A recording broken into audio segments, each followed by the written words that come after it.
My name's Laura Whitmore, and I'm here with BackStory Events. We're producers of these live interview event series. And if you want to see more about what we do, you can go to backstoryevents.com. But tonight, I'm super excited to be interviewing Michael W. Smith. And we're live streaming on Parade Magazine's Facebook page tonight. So if you like what you see here, everybody in the audience, you can see it again if you go to their Facebook page and share it with your friends.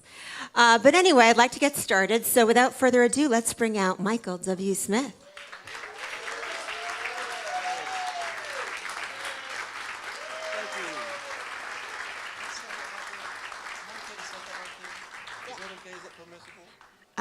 It's not my piano, but sure. Yeah. Is it He okay? says yes. He says it's okay. Yeah, I need a coaster. Somebody give us a coaster. No, it's okay. Well, it's good to be here. Thank you. Yeah, thanks for coming. So you just released 2 albums. That sounds like an overachiever kind of thing to do, but how did that come about? Yeah. Kind of insane idea. In 2016, I didn't really write much. My dad, I'm just going to give you the short story. My dad passed on to the other side and went to heaven in November 15, and I was sort of grieving that because my dad was my hero and he was the kindest man I'd ever met who happened to be my dad. So we were really close. So all the songs I wrote in 2016 were awful. And I just couldn't land on anything, nothing was falling from the sky, and then the election happened, and I'm not going to talk about politics, but I think because of that and then I just saw the divisiveness. It just seemed it was wider than I thought, and then how awful people are on social media and talking about politics or talking about this and nobody having a conversation, but just people just being mean to each other. And then the bullying, and then the suicide rate that seemed to be skyrocketing because of social media.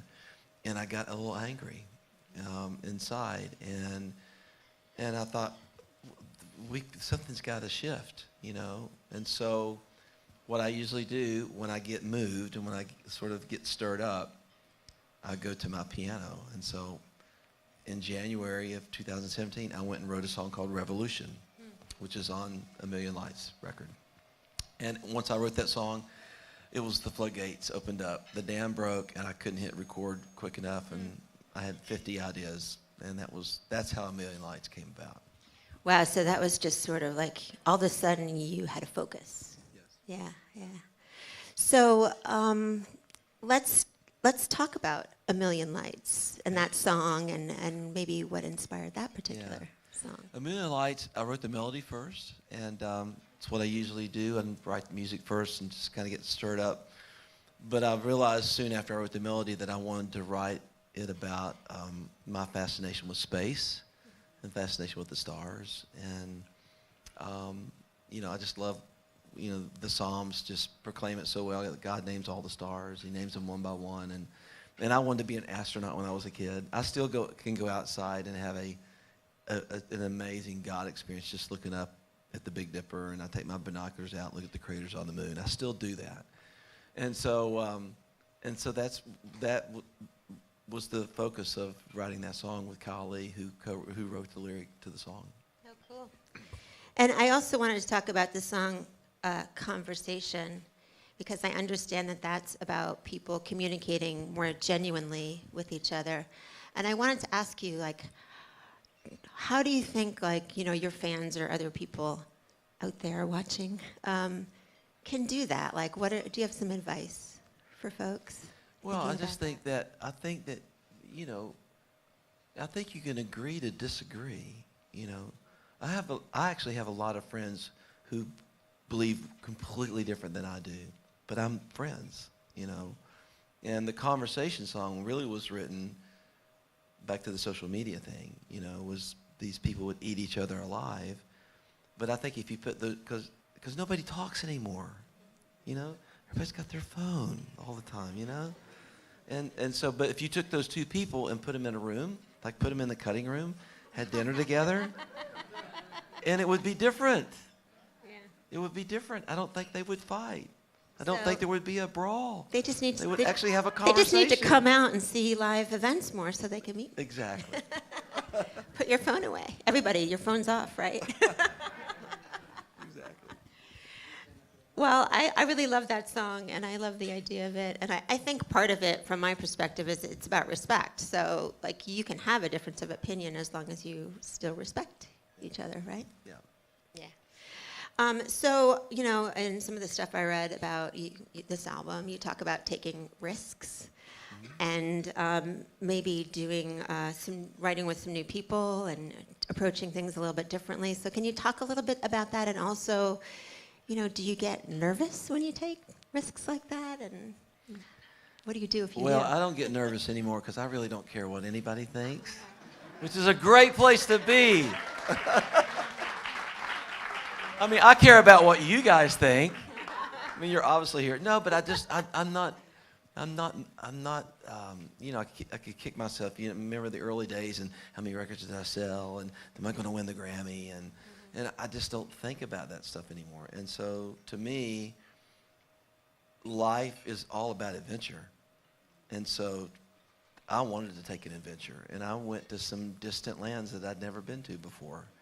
And I worked with some young kids. I call them kids. I'm old enough to be their dad.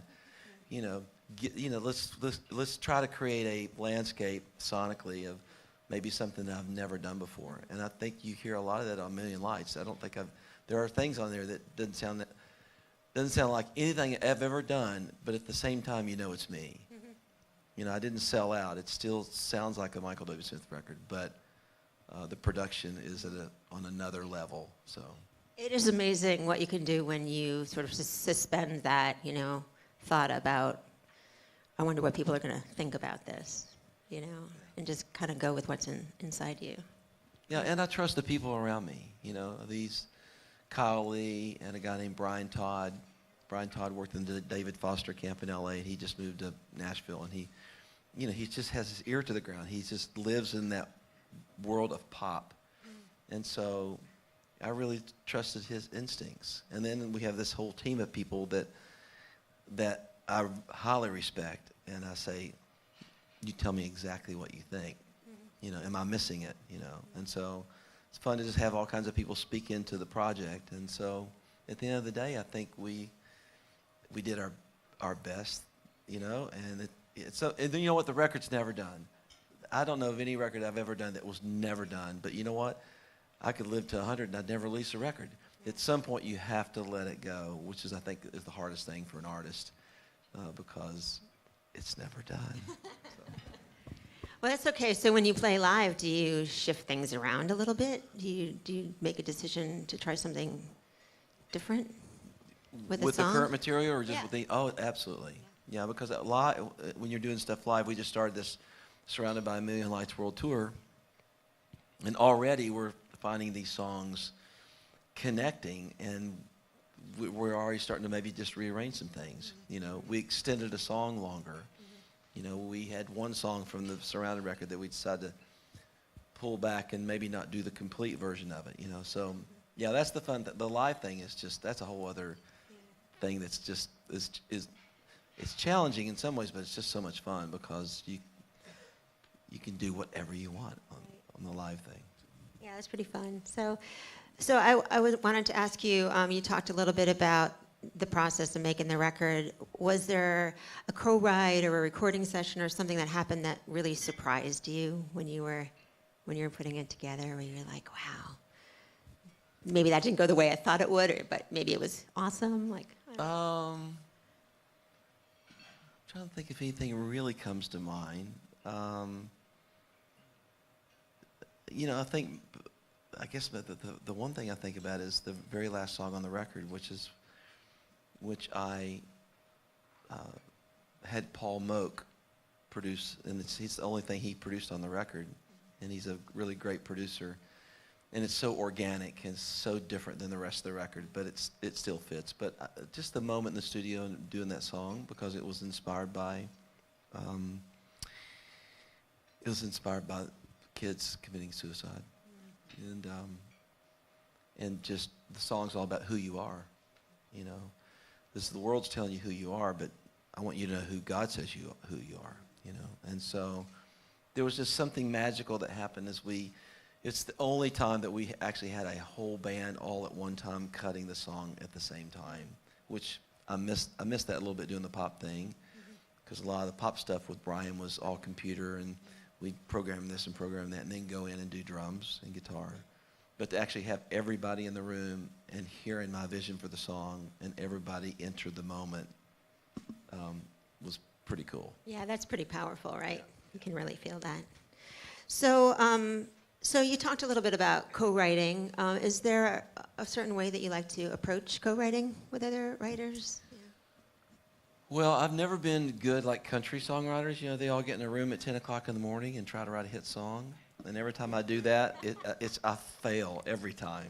I don't do that very well. Yeah.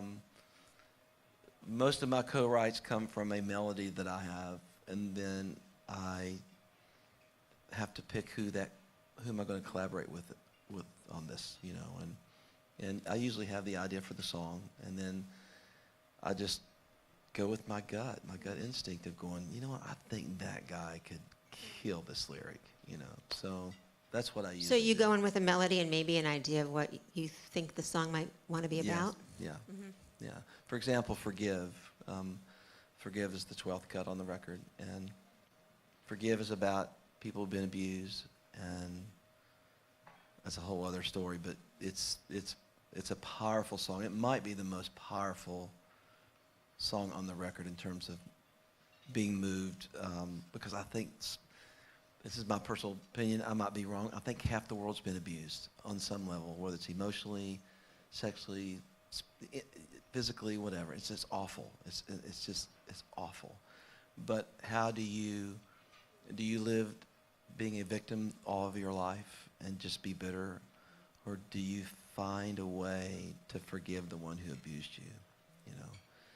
And so one of my favorite writers is a guy named Wes King, who wrote There She Stands With Me and wrote This Is Your Time with me, and he's just so prolific and deep. And I told him, I said, this is what the song's about. It's called Forgive. Yeah. It has to be called Forgive. Uh-huh. And I think you're the guy to write it. And so he wrote a very, very moving, poetic lyric, for sure. Well, you know, your music is so inspiring and uplifting, and, you know, you listen to it and it's so moving. But, like, I was wondering, do you have that secret album of, like, sad songs that, you know, you don't... Can I go to? You know, you know, I mean, for inspiration. Were those the songs you wrote in 2016 that you didn't want to? Oh no, none of the songs in 2016 are on this record. No, I remember when I wrote "Forgive," it just sort of you know, I might have been listening to a Coldplay song or something, but I just kind of got in this sort of melancholy, sort of crazy changes, and then. I wrote the music like in 3 minutes. It just sort of oozed out, and I knew exactly what the song was called and knew what it needed to be about when I wrote it. Yeah. That's awesome. So, you know, when I listened to A Million Lights, I heard a lot of really current influences in there. So are there young artists that you like to listen to that inspire you? Or? Yeah, I mean, I have a hard time finding things that I like, honestly. You know, I know they're out there. There's a few, you know, Christian bands that are doing some innovative things, and yeah, I love Coldplay, you know, and I'm still a U2 fan. Just some of those songs that Bono and Edge have written are just incredible. And then you'll run across something that somebody you've never even heard of, and you go, oh my gosh, why is that not on the radio? Yeah. There's a lot of those, you know. So I learned more about current music from my kids, you know. Hey, Dad, you need to check this out. I get that every other day. They're a good resource, though, right? It is. So I've learned a lot about who these new artists are from my kids. Yeah. Oh, That's good, though. Yeah. And I did want to ask you, going back to A Million Lights for a second, because I read that you somehow like wove the music of the stars into your song. Can you talk about that a little Oh, bit? well, the video, you mean? Yeah. Yeah. Yeah, the Well, video, right. I don't know if you've seen the video, but I'm an astronaut, so I was fascinated with space my whole life, and this will really give my age away. But I used to watch Lost in Space. Oh, yeah. Danger, Danger. Will Robinson. Yeah. And I would have dreams that flying saucer would land in my backyard and Will Robinson would come and take me on the flying saucer. I had those dreams as a kid. But I really did. I was just so fascinated by space. And I watched all those space movies. I'm a big Star Wars fan and all that. And so when this song ended up being about, a million lights hanging on the world tonight, that it was about the stars. And so Ryan, my oldest boy, my oldest kid, and who's a filmmaker, he said, "Hey, Dad, I got an idea." He said, "I know you've always wanted to be an astronaut." And he said, "I just got this idea," and he put this 30-second clip to the first verse of Million Lights, and he'd gone in with some other actor on a green screen, and his sort of guy that does all this crazy special effects stuff, and he pitched me this thing, and I went, "That is awesome." Amazing what you can do on a Macintosh. It's incredible. You could be anything. Unbelievable. It looks so real. I mean, and so we pitched the idea to a lot of the directors, but Ryan, we felt like he had the best treatment. So I don't perform in it at all. I more act and sort of exude whatever because my job in this video is I'm recording the sound of the stars. Yeah. And actually the opening it's not on the record, but on the video you hear this sort of eerie kind of thing. That's a sound from NASA. And for years NASA has these satellites that go record the sound of the stars. And a lot of them are like really weird and eerie, and like the rings around Saturn are making all this crazy stuff, but some of it's sort of beautiful, And I just think that's fascinating. So in the video, my job is that's what I do. I just go all around the galaxies and I record the sound of the stars. It's really How cool is that? That's really cool. So now you can say you've been out there amongst the stars. There you go. So let's talk about your other album that you released like a week after A Million Stars, Surrounded. It's your live worship album. So how did that project come about? Oh, it's crazy. Well, I'm in the middle of making this pop record, and somebody, I don't know who it was, and I should remember, but somebody probed me one day going, "Have you ever read that passage from Amos 5? And I think it's like verse 23, 24, but there's a moment where God is speaking to the people, and he sounds a little ticked. And he's saying, "I'm tired of your sacrifices, and that music that you're playing, stop it. I can't take it anymore." And God says, "You know what I want? I want justice to roll like a waterfall." And it annihilated me. It like really threw me for a loop. I mean, to the point where I think I fell back into a corner and sort of crawled up like a baby and went, "Oh my gosh, have I completely got this all wrong? Have I not been doing this thing right?" Because I knew when I read that passage that worship and justice go hand in hand. You can't separate the two. And so it just made me re-examine everything that I was doing. And I've always, I've been a worship leader. I was a worship leader before I even did a worship record. 19 years later, I did a worship record. And they call them worship records. I have a different interpretation of worship because I think it's a lifestyle. I think everything is worship. But whatever. So when I read that passage, I had this epiphany the next day of going, I think I'm supposed to do a live experience record. And justice somehow being a part of that, and also that it would be every tribe and every nation, every tongue, which means every color. And that, it's amazing that on Sunday morning it's still the most segregated hour of the week.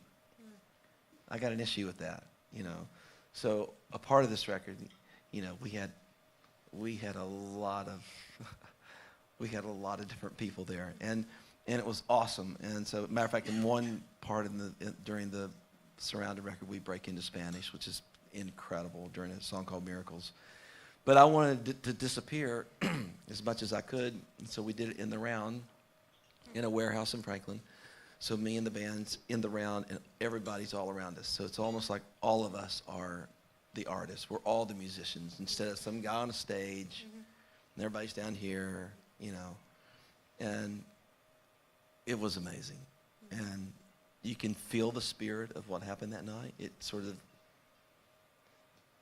comes right off the CD or the MP3, whatever you listen to. You feel like you're there. And it's just 70 minutes from start to finish of a journey. It's more than just a record. It's an experience.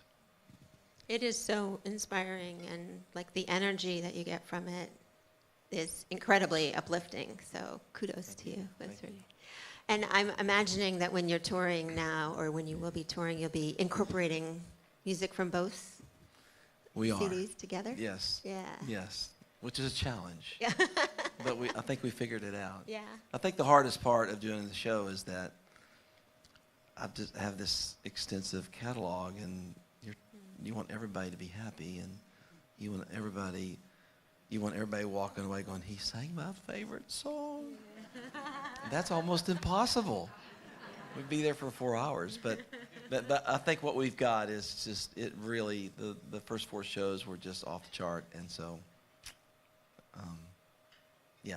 we're off to a good start. Good, that's fantastic. So I'm going to shift topics here a little bit, and I read that you are working on a memoir about lessons that you learned from your father. Yeah. So can you share about that? Yeah, I don't know if it's a memoir, but it's a book, something. Yeah, it's we're still trying to figure out what to call it, but the subtitle is what I learned from my dad about God, girls, and baseball. Is that a cool title? God, girls, and baseball. I wanted to be a professional baseball player growing up. My dad was a great ball player. He played minor league ball, and everybody still talks about my dad just being this amazing player, and he coached me all growing up. So I, in turn, got a lot of his genes, and I was very, I think, not being egotistical, I was a pretty good ball player. I had a lot of just natural instincts, and I loved the game. But I also was writing music growing up, so I was a jock and a musician, sort of odd. So, and then, 15 years old, I felt like music's going to be the part of the fabric of my life, and so I never played baseball again, So, but that was such a sweet time of my dad and I really bonding, which was baseball. And then he taught me so much about God. I mean, you just see that he was so devout, and he was so kind, and his faith walk was so genuine. He wasn't judgmental. And then girls, I'll just watch what he did, how he loved my mom, And I remember just watching him, how he treated my mom, going, I want to be like my dad, And it's so funny. We were talking about this is crazy. I can't believe I'm going to tell you this, but on our honeymoon night with Debbie and I, my dad walked us up to our hotel room. It was crazy, And my wife had totally forgotten about it. He walked up to our hotel. He helped me with the luggage. He drove us to the hotel, and Debbie went in, and he just put his hand on my shoulder. He said, "Son, you got a good one."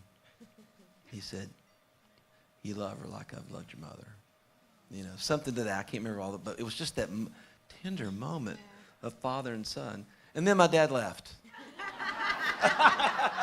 Good luck. See ya. ya. See you, Dad. But it was such a sweet, just this father-son thing. And so I really did learn so much from my dad, and I think it deserves a book. Yeah. And maybe some music to go with it. And maybe some music to go with it, yes. Yes. Because why not? So I understand that you're going to be touring the U.S., but also Israel and probably some other places too. So when you're out there touring in different countries, do you approach those audiences differently? Is there a different reaction, or? I don't really approach it differently unless we have an interpreter, which we'll have that sometimes when I talk. So you have to sort of, you have to sort of be more on point, you know. But yeah, but you know what? On the other side of the pond, for example, like Eastern Bloc countries, it's a whole other level of like, people are so all in that you feel like the roof is going to come off, you know.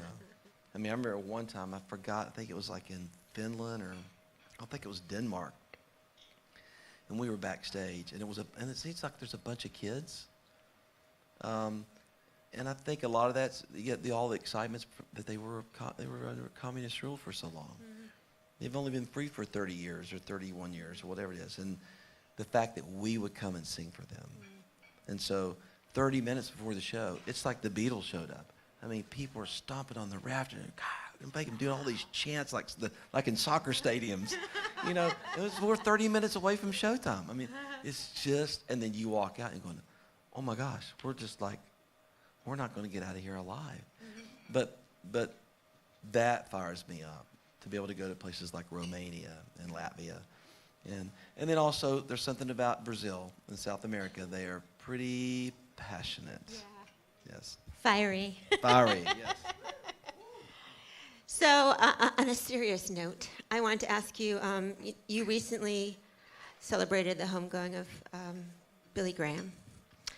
And I was wondering, as you reflected over the past few weeks of your time with Mr. Graham, is there a conversation or experience that was most impactful in your life?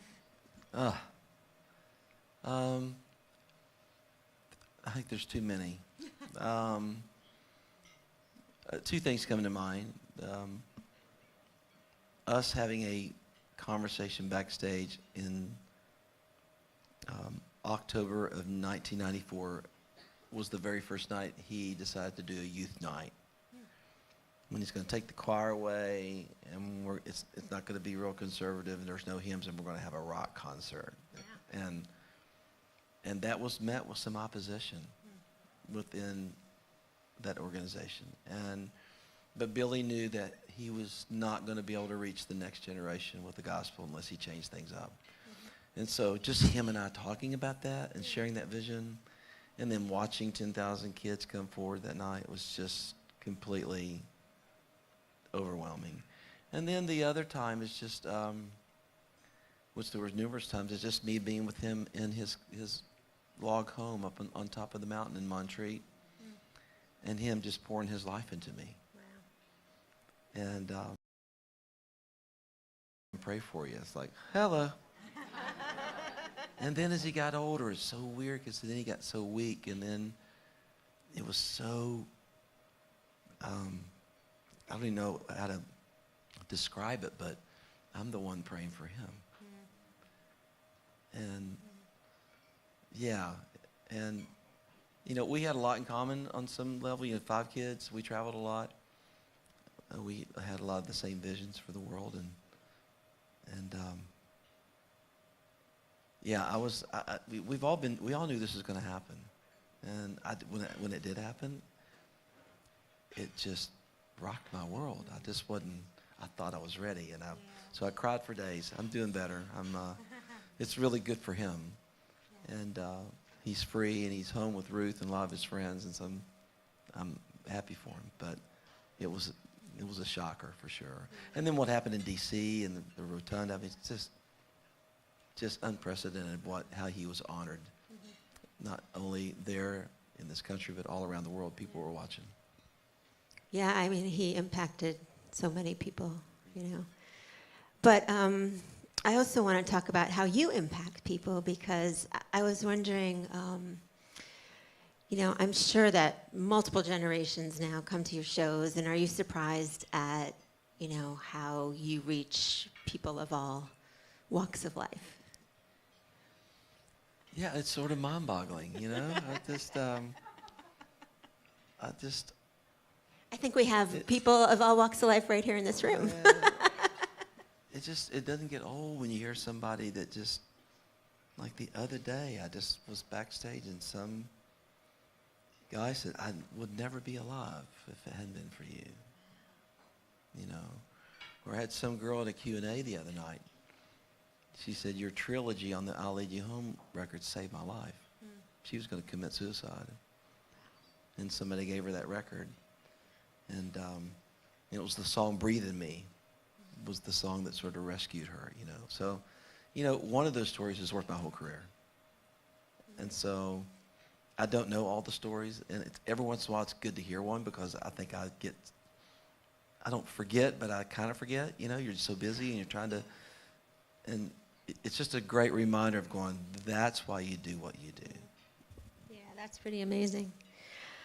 I'm going to ask you one more question, and then we're going to open it up for the audience. I just wanted you to talk a little bit about some of the causes that you work on, like Rocketown and Compassion International. So we share a little bit about that with everybody out there. Yeah, I've been involved with Compassion I've been a spokesman for Compassion for 28 years, a child sponsorship program, rescuing kids out of poverty and introducing them to Jesus. It's amazing. It's incredible. I've been to all these villages all around the world, and I mean, these kids, they come from the poorest of the poor. And, you know, I always knew that one day one of these kids is probably going to be the president of a country. And I met a kid 5 years ago who is from Uganda. And he graduated from the program, and it completely changed his life. And he ran for parliament, and he won. Wow. So we have a Compassion kid who's in parliament. I mean, is that cool or what? So it's just stuff like that, you know. You just and then I've met tons of kids now who got rescued, who got sponsored by somebody maybe in Canada or in America, and now they're over here going to school, you know. And then the Rocketown thing is we're just rescuing kids in Nashville out of the inner city for the most part, you know. I always said if I wasn't a musician, I'd be a youth pastor. I'd be involved in youth work on some level.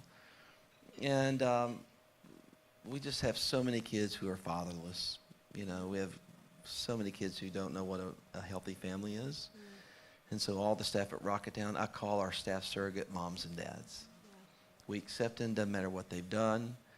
You know, there are rules. You can't do certain things, and so they know that, but they keep coming back because our staff loves them unconditionally. So we have a music venue, we have a skate park, we have a dance studio, a music studio, we have after-school programs, we have mentoring programs, we have counselors that come almost every day to counsel kids, and we have a food program because we realized after a few years that there were kids coming there that hadn't eaten in 3 days. Wow. So we have a food program now too. So it's awesome. It really is. I got on the skate park one time. It was my first and last time. Because I'm going to break my neck. So, yeah. You didn't have one of the kids show you what to do? I just was a little scared, actually. Yeah. Well, see, you're good at some things, but not everything. Exactly. Okay, well, thank you so much. Let's see if we have some questions out there in the audience, and we have got a mic that we'll bring around. So well behaved out there. I can't see you, so. How's the food? Is the food good? All right.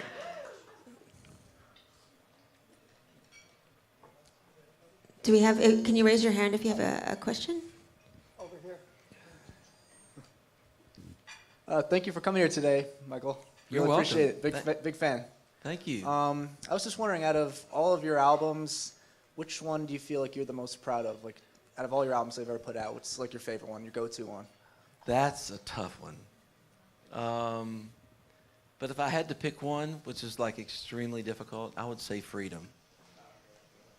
Because it was my very first instrumental record that I recorded in Dublin, Ireland with the Irish Film Orchestra. And my record company didn't want me to do it because they thought it would be a detriment to my career. Because they said, you're the pop guy, nobody's going to buy it, you know. Thank God they were wrong. I can't believe I said that, but it was so electrifying to just, there's not one word on the record. And I have a love for Irish music, so there's a little Irish flair on several things. But to be able to do that and watch it watch it become successful and people kind of embraced it, people still talk about the Freedom record. Even to the point I've had people come to me and tell me that their sister or their daughter were healed of cancer by listening to the Freedom record. Now, I don't know if that's true. It could have gone in remission. But I've literally had at least 20 or 30 people tell me that somebody had cancer and we just played Freedom over and over and they're alive today. I mean, could be true, you know? So Why not? yeah.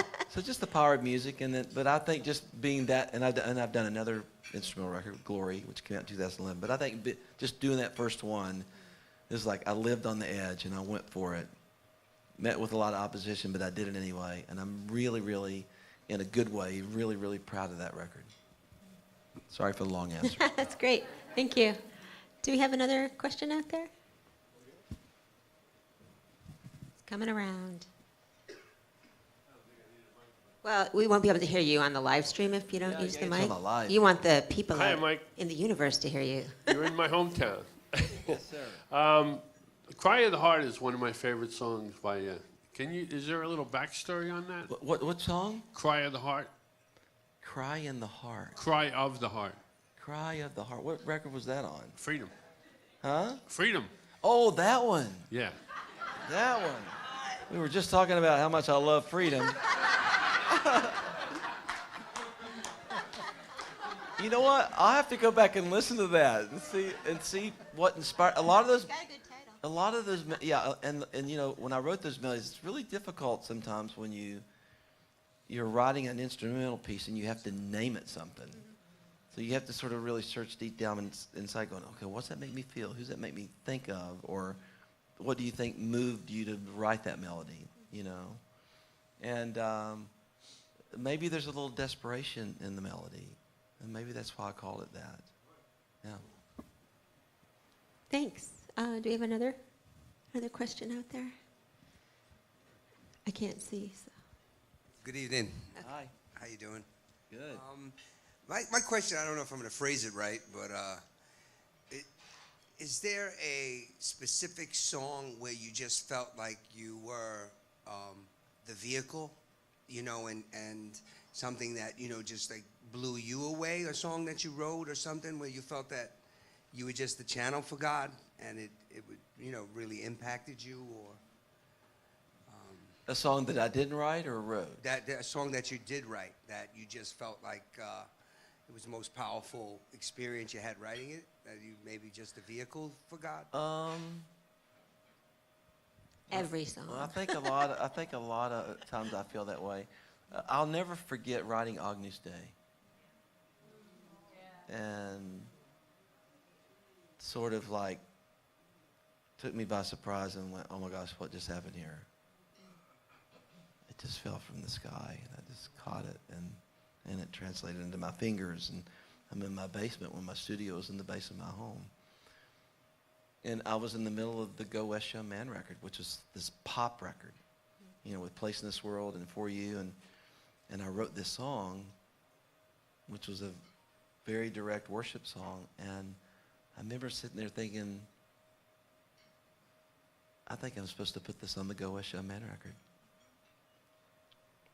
And I did.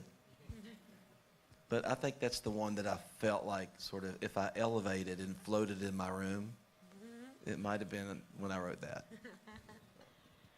Okay, we got one more. Anybody? Here we go. It's a great pleasure to be here, Mike. Yeah. I love the song Above All, my favorite. Yeah. And I want to ask you, how do you stay connected with God in the middle of all your busy schedule? How do you get nurtured? It's a good question. Well, for me, it's just being still. And it's just finding a quiet place. You know, we live in a world that literally does not stop. And you can get so wrapped up in technology and your phone and your computer and friends and whatever, and you can get on a roller coaster and it just never ends, and that wears you out. And so I just go back and go be still and know that I am God. And I don't think you can really know God unless you're still. So I have my places that I go when I'm still, and it's usually my farm. I have a 200-acre farm that I go out to and hang out with the cows. And and one of my favorite things to do, maybe it's not being still, it's because I go out and do the space thing.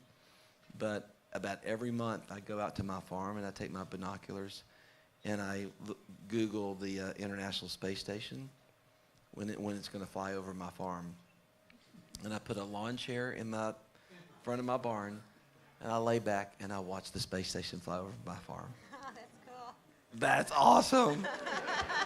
And I can even see with binoculars, I can even see like all the panels and stuff, So, sorry, I didn't mean to get carried away with that, but I think it's just being still.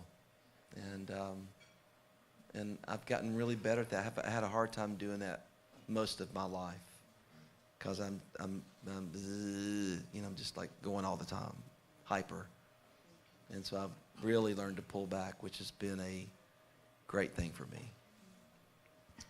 Well, thank you so much, and thank you, everybody. And give us a minute, because we're going to hear some music. Uh-oh. So really appreciate your talking to us. Thank you. And very excited about A Million Lights and Surrounded. Yes, So, thank so give us a minute, guys. We're going to reset the stage, and we'll be right back. All right. Thank you, guys.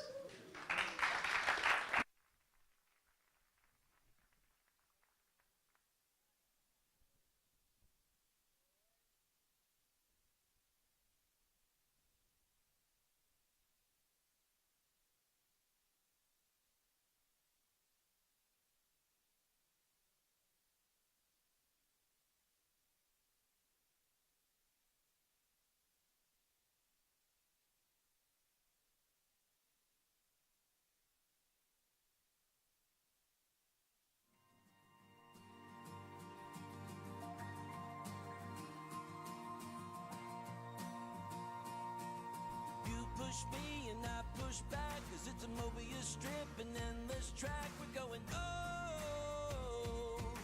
oh. This carousel keeps on spinning as the warning bells go on ringing, singing, oh, oh. Revolution. Revolution. Build a bridge to the other side, cross the great divide.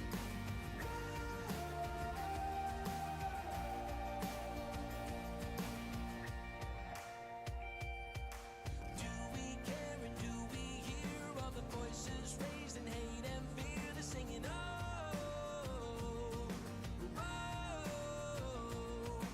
All these lines separating what's yours and mine, it's suffocating, saying, oh, oh, oh.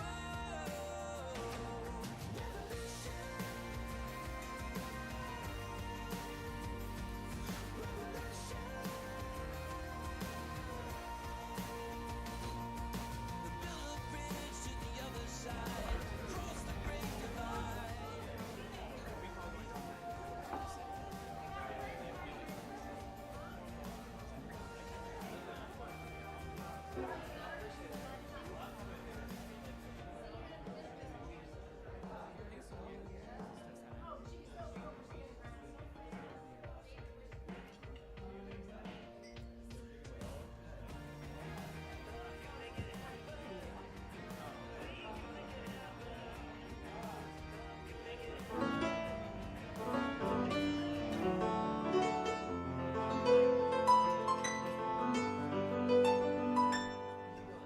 Yeah, I feel like I need to play a little lounge music or something.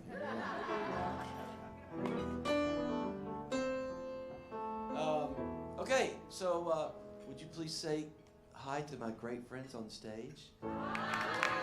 This is Calvin Noel right there, and Sky Reedy.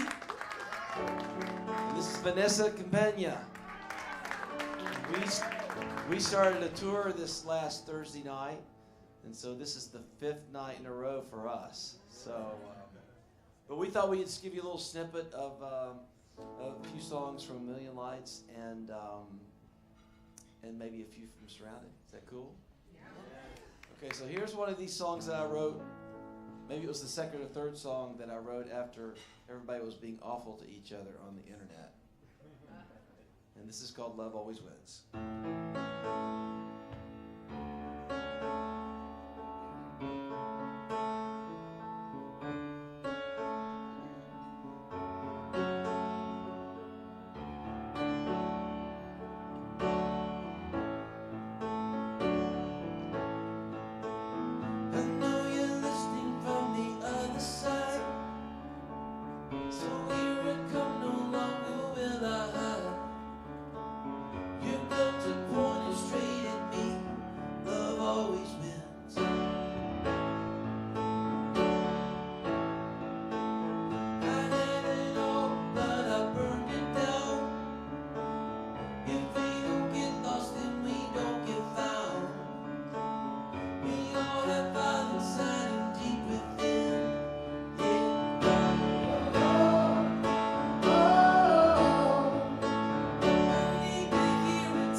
Been working every night, so a song called Miracles. Anybody need a miracle tonight? Oh, I love that song.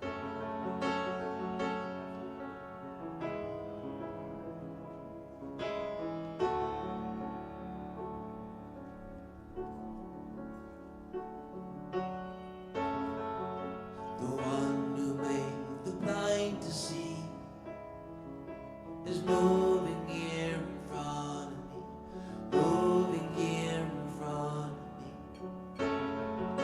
The one who made the deaf to hear is silencing my every fear, silencing my every fear. I believe in you, I believe in you. You're the God of miracles.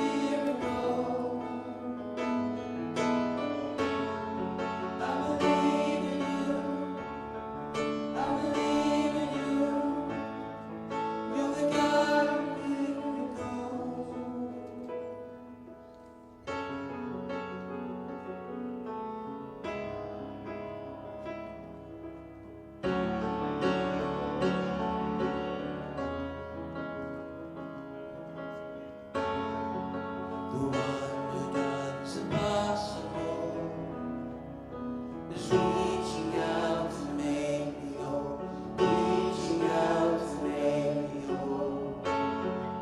The one who put death in his place. His life is flowing through my veins. His life is flowing through my veins. I believe in you. I believe in you.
God of miracles tonight.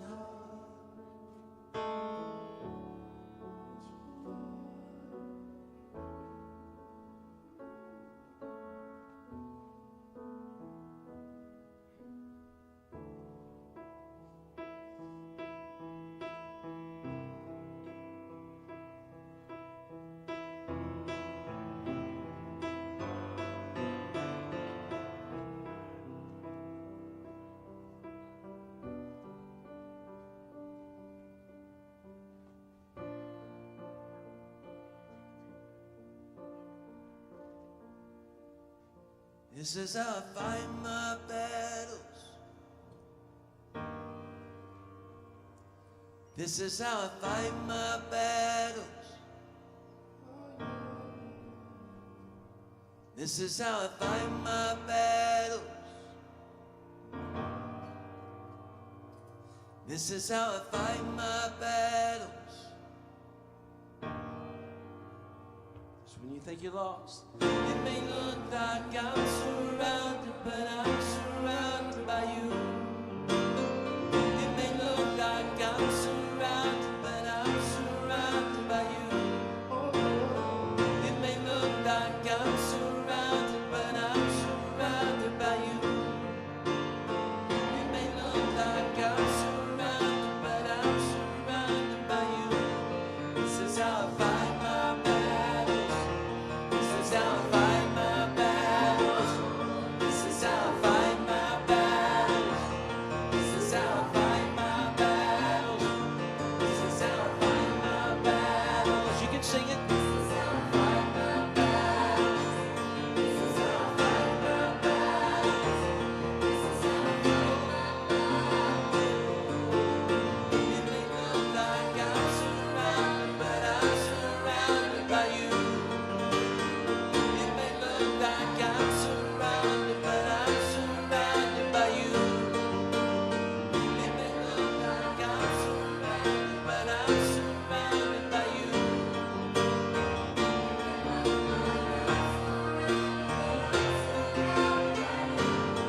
is how I fight my battles. This is how I fight my battles. This is how I fight my battles. This is how I fight my battles. This is how I fight my battles. This is how I fight my battles. This is how I fight my battles. This is how I fight my battles. It may look like I'm surrounded, but I'm surrounded by you. It may look like I'm surrounded, but I'm surrounded by you. This is how I fight my battles. This is how I fight my battles. This is how I fight my battles. This is how I fight my battles. This is how I fight my battles. This is how I fight my battles. This is how I fight my battles. This is how I fight my battles. This is how I fight my battles.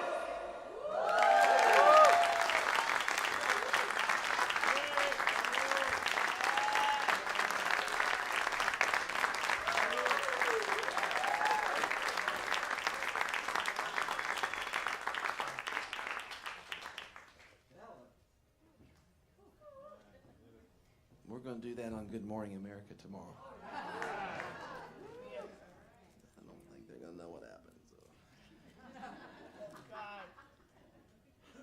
My last thing I want to do for you tonight is a tribute to Billy.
of the dreams God planted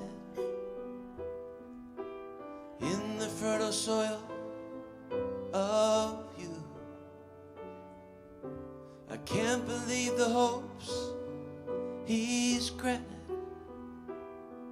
means a chapter in your life is through. But we'll keep you close as always. It won't even seem you gone, 'cause our hearts in big and small ways will keep the love that keeps us strong.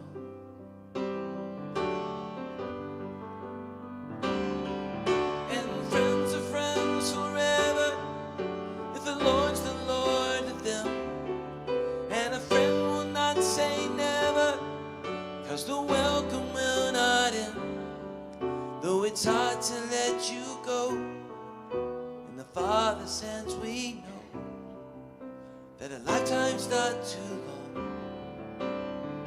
to live as friends. And friends are friends forever if the Lord's the Lord of them. And a friend will not say never, 'cause the welcome will not end. Though it's hard to let you go, in the Father's hands we know that a lifetime's not too long to live as friends. No, a lifetime's not too long to live as friends.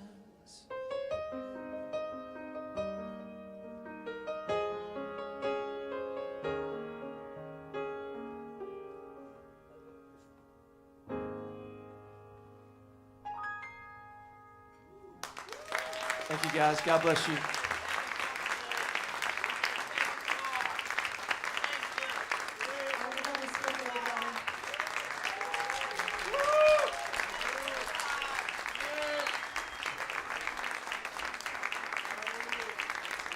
Everybody, check out his new albums, Million Lights and Surrounded. And you gotta go see him live, right? Besides here. So thanks, everybody. Good night.